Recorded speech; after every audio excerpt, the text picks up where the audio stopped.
Ġurnata l-bot mix-xogħol tinżel tajjeb ma' kulħadd iżda l-komunità Ġuseppina tar-Rabat tal-Imdina it-19 ta' Marzu huwa jum iktar sinifikanti.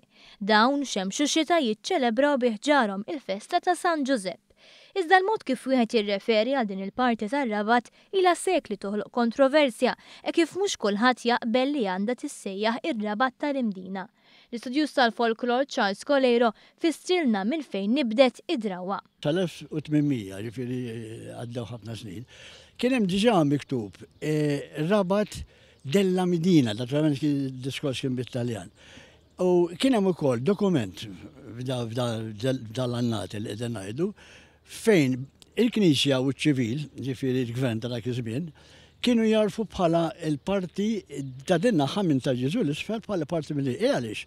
Għaliex fi żmien ir-Rumani wkoll dawn it-trofijiet ta' dinna kien il-belt kapitali ta' Malta, Melita. Colero stqar li din il-kontroversja għadha taħraq sal-ġurnata tal-lum u li mhux ir-rabtin kollha jaħsbuha xorta. ċerti nies li jappartjenu naħa ta' fuq ta' Rabat jippreferu jgħidu Rabat biss.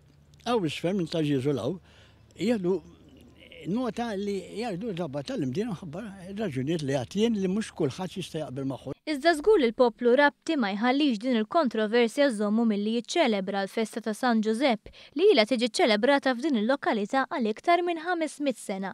U l-istess samnu l-bqija tal-Maltin li minkejja li t-temp ma kienx wieħed b'nazzi xorta tilgħu bih ġarhom jingħaqdu mar-Rabtin fiċ-ċelebrazzjonijiet ta' din il-festa pubblika.